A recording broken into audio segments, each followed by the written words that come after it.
Bismillahirrahmanirrahim. Assalamualaikum warahmatullahi wabarakatuh. Waalaikumsalam warahmatullahi wabarakatuh. Alhamdulillahirabbil alamin. Alhamdulillahilladzi ja'ala ramadhana siyamal muslimin wa qiyamal lil muttaqin. Asyhadu an la ilaha illallah iyyahu na'budu wa iyyahu nasta'in. Wa asyhadu anna Muhammadan 'abduhu wa rasuluhu al-mab'uts rahmatan lil alamin.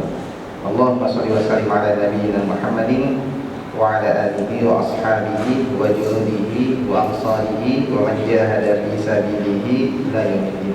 Rabbi shrah li sadri wa yassir li amri wahlul 'uqdatam min lisani yafqahu qawli.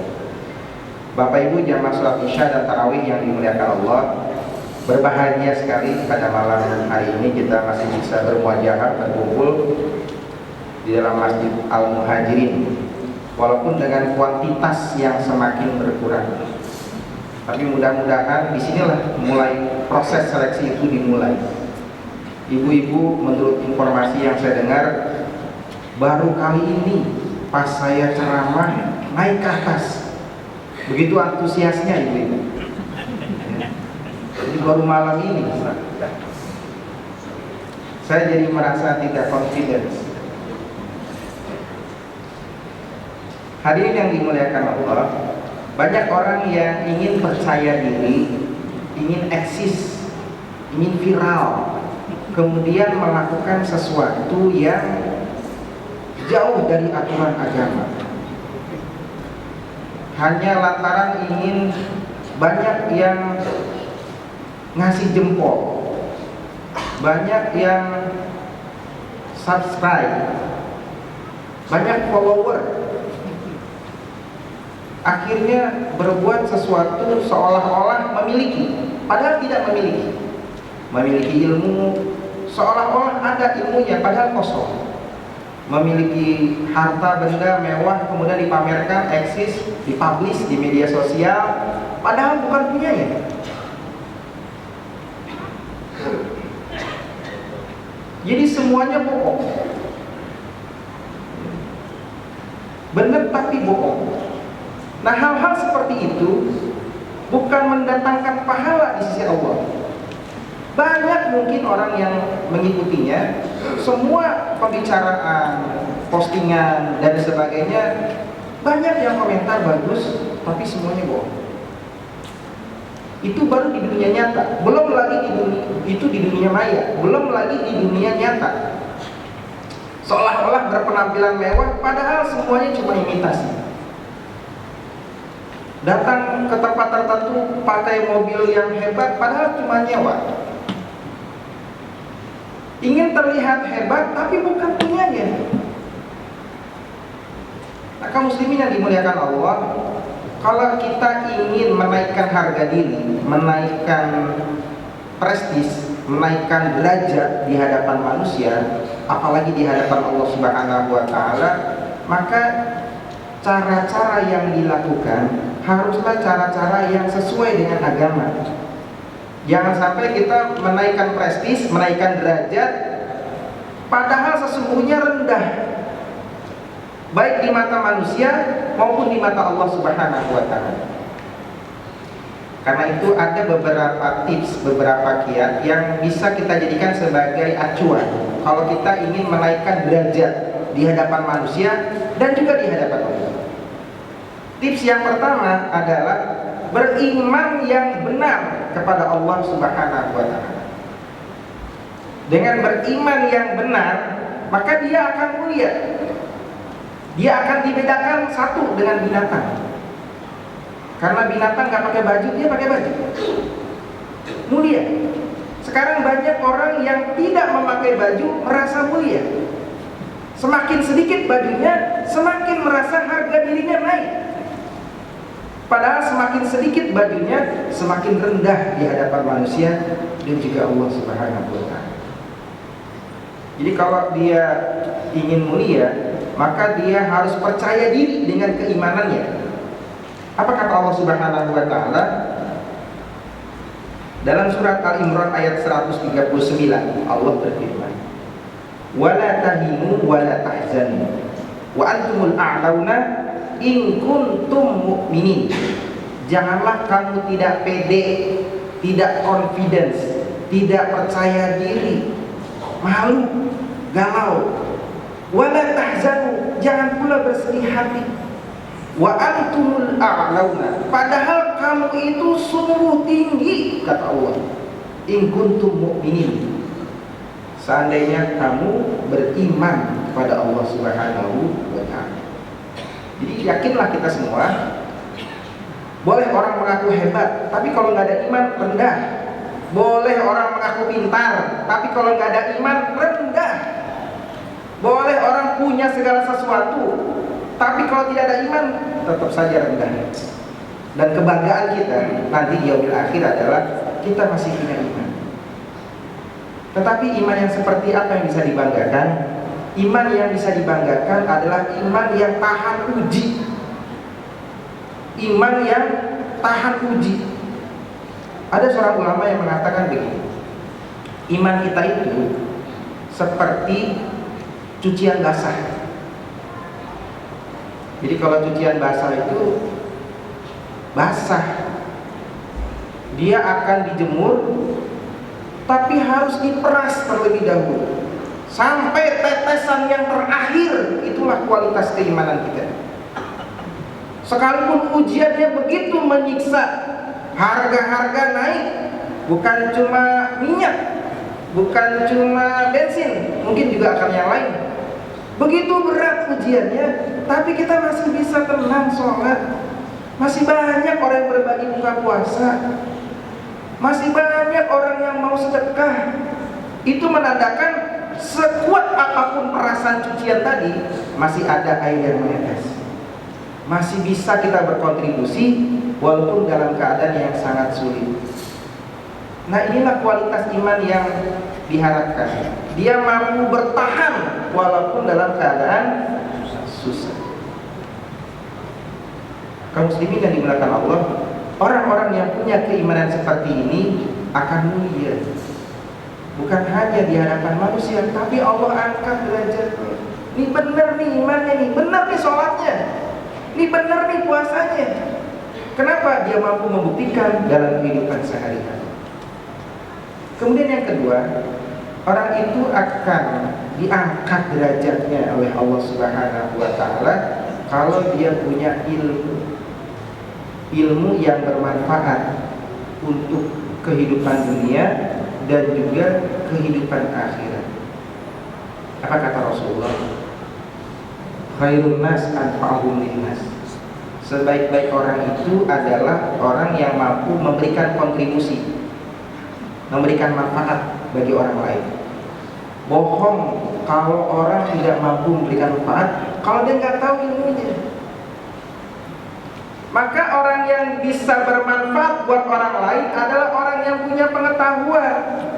Kalau nggak bisa apa-apa, apa yang bisa dimanfaatkan? Karena itu skill, kompetensi, ilmu, wawasan dan sebagainya akan mengangkat derajat dirinya. Dalam surat An-Nisa Al-Mujadilah ayat yang ke-11, Allah Subhanahu wa ta'ala memberikan ilustrasi kepada kita semua. Ya ayyuhalladzina amanu idza qila lakum tafassahu fil majalisi fafsahu yafsahillahu lakum wa idza qila shuzu fansuzu yarfa'illahu alladzina amanu minkum walladzina utul ilma darajat. Hai orang-orang yang beriman, apabila disuruh untuk berlapang-lapang, maka berlapang-lapanglah di majlis itu. Kalau kamu suruh diri, wa idza qila suzu fansuzu. Orang yang ngerti ucapan Nabi itu, kata Allah, yarfa'illahu alladziina aamanu minkum walladziina utul 'ilma darajat. Allah akan mengangkat derajat orang-orang yang beriman dan berilmu di antara kalian beberapa derajat. Apa maksudnya? Maksudnya adalah ketika Allah menurunkan ayat ini, berlapang-lapanglah kamu dalam majlis, memberikan kesempatan kepada orang lain untuk dapat menuntut ilmu. Kalau dulu di majlis ilmu Rasulullah cuma memberi tempat, kalau kita bisa memberi beasiswa, bisa memberi kesempatan dia untuk belajar, bisa memberikan kesempatan dia untuk bisa taklim dengan kita bareng-bareng. memberikan tafassahu, memberikan pekerjaan kalau dia kesulitan, memberi bantuan kalau dia butuh pertolongan, namanya tafassahu. Fil majalisi, di majelis kita, yang satu majelis dengan kita harus saling bertafassahu, saling berlapang-lapang. Wa idza qila suzu, kalau suruh diri, maksudnya diri itu memberikan kesempatan orang lain lewat, kasih kesempatan, buat kaderisasi. Jangan lama-lama duduk. Kalau kelamaan duduk, apalagi mau 3 periode, kasihan orang lain. Panas. Wa idza qila suzu fansuzu, kalau suruh diri, kalau udah waktunya diri bangun. Kalau nggak bisa dibilangin, nah ini ayatnya.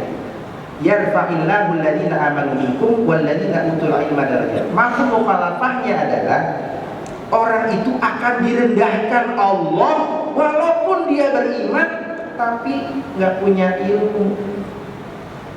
Jadi mafhum mukhalafahnya terbalik. Allah akan angkat derajat kalau dia ngaku beriman dan ngerti ayatnya, diangkat oleh Allah derajatnya. Tapi udah ngaku beriman, gak ngerti-ngerti.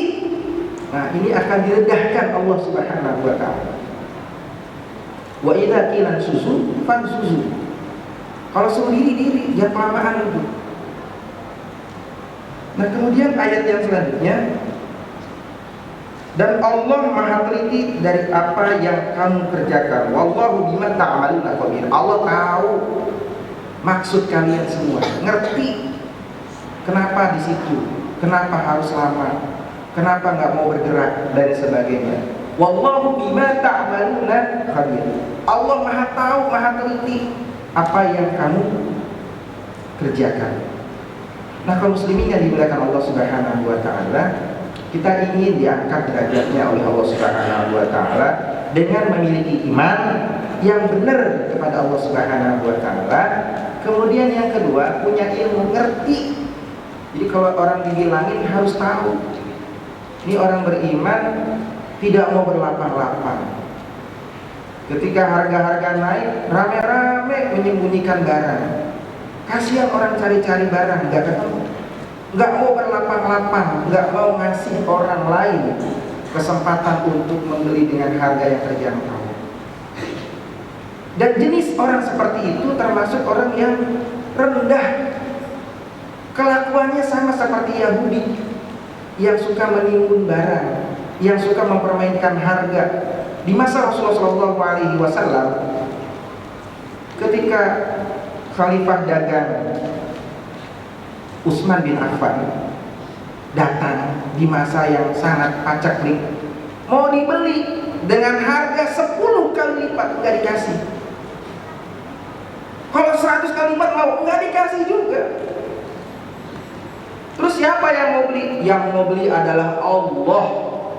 Dibagikan harta, dibagikan dagangan dari kafilah dagang itu kepada kaum muslimin yang benar-benar sangat membutuhkan. Itu kehebatan. Kita bagaimana bertafassahu, memberikan kelapangan buat kaum muslimin yang lainnya, ini barangkali masih perlu harus ditingkatkan. Kemudian kaum muslimin yang dimuliakan Allah, yang ketiga, orang itu akan mulia baik di hadapan manusia dan juga di hadapan Allah Subhanahu wa ta'ala kalau dia berani untuk meninggalkan lingkungan yang buruk, berani untuk meninggalkan lingkungan yang merendahkan dirinya.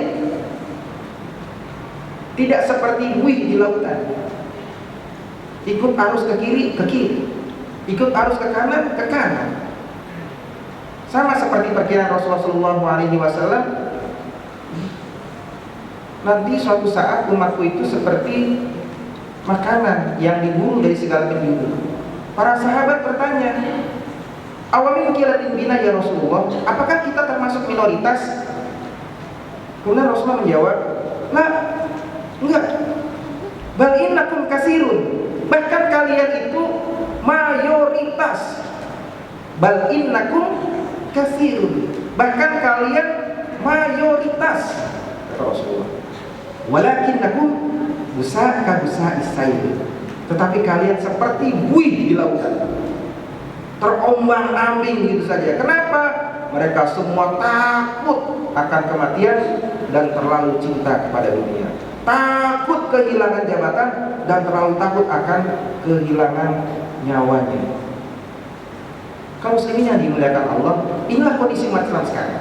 Tidak berani meninggalkan sesuatu yang ditakutinya. Ketika kita meninggalkan lingkungan, teman-teman, dan hal-hal yang lain yang merusak diri kita, kita merasa takut. Oh, nanti saya nggak punya teman. Nanti kerjaan saya gimana? Nanti pelanggan saya kabur, dan lain sebagainya. Ada satu kisah yang menarik. Kisah ini diceritakan oleh Rasulullah SAW. Kalau mau dilihat dalam hadisnya, ada dalam kitab Riyadhus Shalihin di bab taubat. Itu bercerita tentang orang yang telah membunuh 99 orang. Kisah ini viral, pasti semua tahu.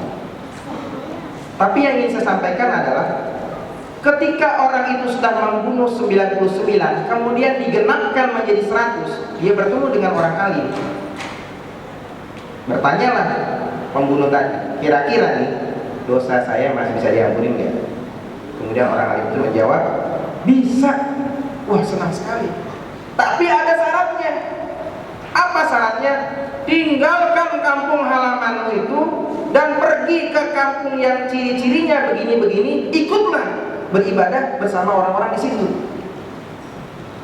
Kemudian dengan beraninya, dengan pikiran yang jernihnya, ditinggalkan kampung halamannya yang membuat dia dulunya hebat, terkenal, ditakuti, barangkali punya banyak harta di sana.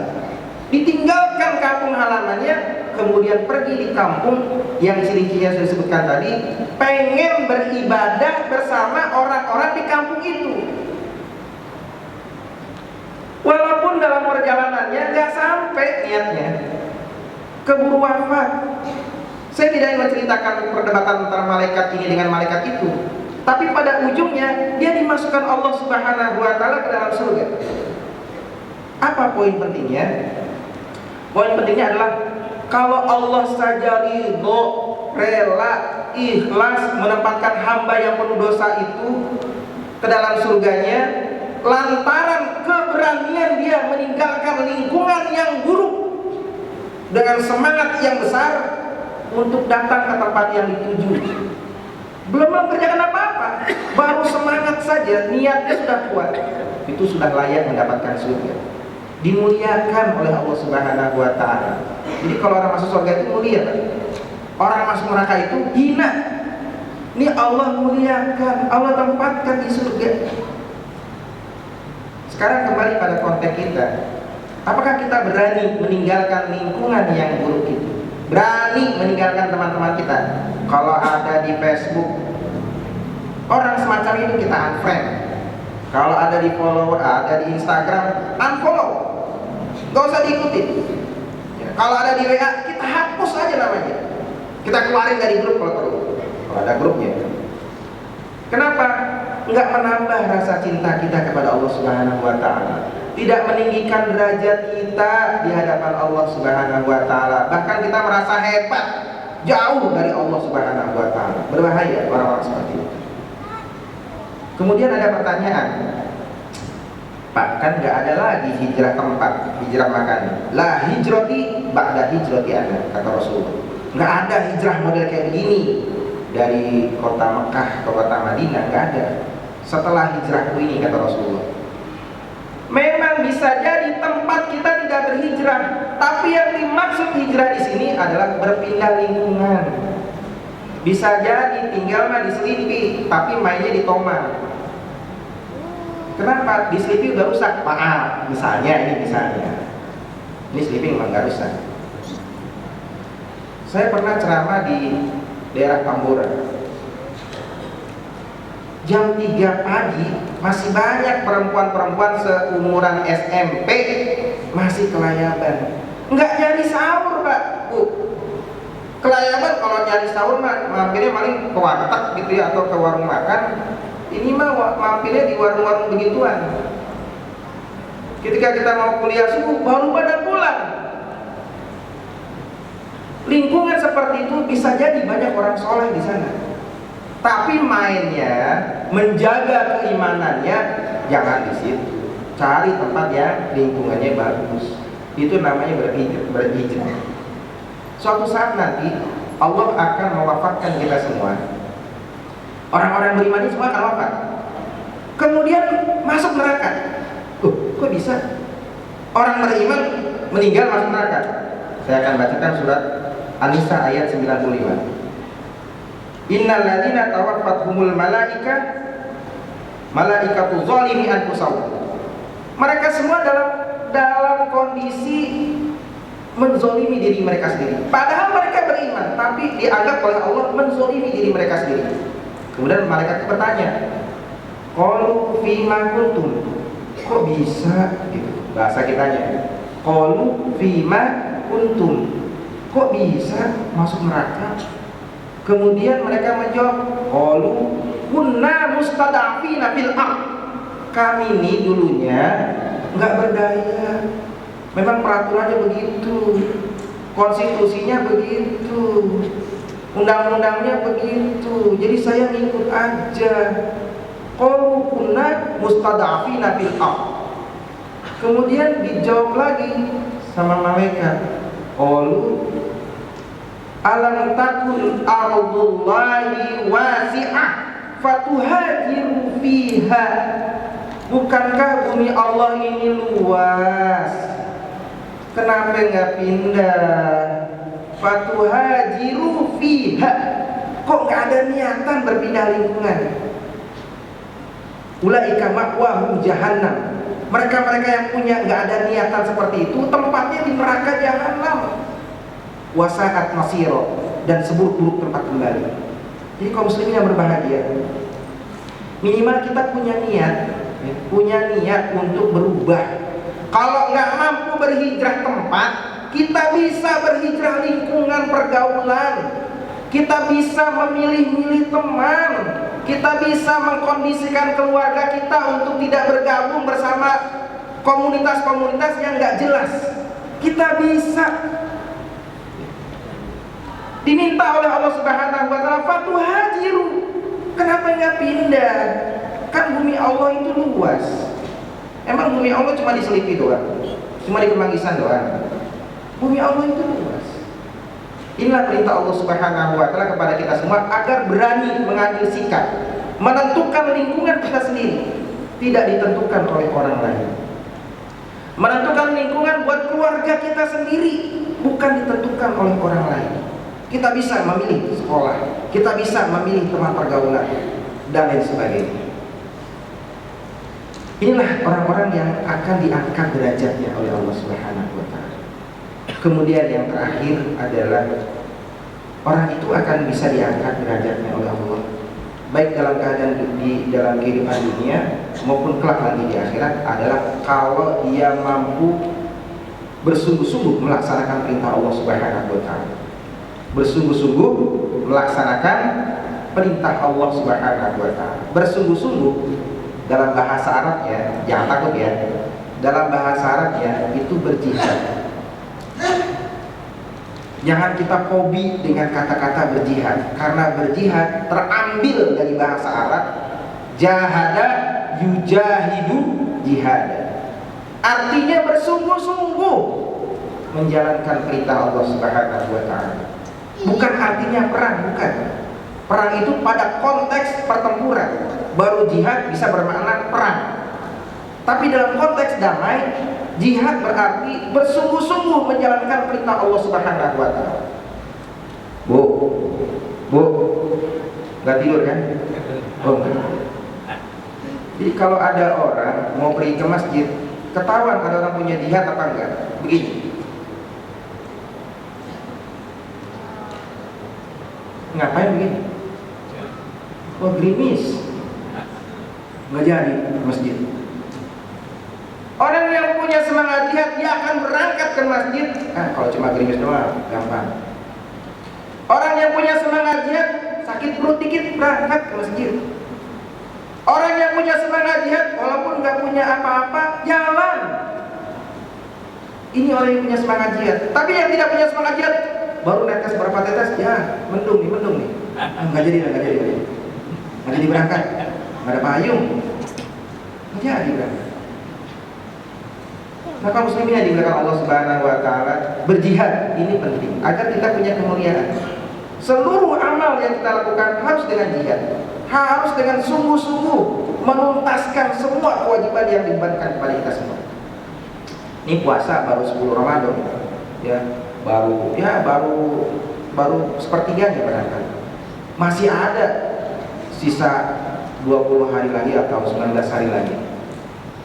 Kalau kita tidak punya kesungguhan untuk menuntaskan seluruh rangkaian ibadah di bulan suci Ramadan ini, fatal. Ya. Kita akan rendah, kita akan hina, bukan hanya di mata manusia, di mata Allah apalagi. Aduh, cuma puasa sebulan aja nggak mampu, apalagi puasa setahun, apalagi puasa Daud, cuma sebulan aja nggak mampu. Kecuali dalam keadaan sakit, nah ini dibolehkan. Atau dalam keadaan yang perjalanan menyiksa kita semua, itu boleh. Nah, kaum muslimin yang dimuliakan Allah, dengan semangat jihad ini, apa kata Allah dalam surat At-Taubah ayat 21? Alladzina amanu wa hajaru wa jahadu bi amwalihim wa anfusihim a'zamu darajatan indallah. Orang-orang yang beriman, berhijrah dan berjihad dengan harta dan jiwanya, a'zam. A'zam itu dalam bahasa Arab disebut dengan isim tafdil. Artinya paling tinggi. A'zam, kalau azim biasa, tapi kalau a'zam itu paling tinggi. A'zamu darajatan indallah. Paling tinggi derajatnya di hadapan Allah Subhanahu wa taala. Ayo sama-sama kita punya semangat yang sama. Kita tuntaskan amal ini dengan seluruh amal soleh yang mampu kita lakukan. Kalau bisa dengan harta, waktunya sekarang untuk berinfak sebanyak mungkin. Kalau punya tenaga, waktunya sekarang untuk menuntaskan dengan qiyamul lail sebanyak mungkin. Kalau visi kita masih kuat, lanjutkan puasa nanti setelah bulan Syawal, setelah bulan Ramadan, lanjutkan dengan puasa-puasa yang lainnya. Itu membuktikan bahwa kita punya semangat berjihad, melaksanakan perintah Allah Subhanahu wa taala dengan sungguh-sungguh. Ini saja mudah-mudahan bermanfaatnya buat kita semua. Yang benar datang dari Allah Subhanahu wa taala, yang salah karena kebodohan saya sebagai manusia. Billahi taufiq wal hidayah. Assalamualaikum warahmatullahi wabarakatuh.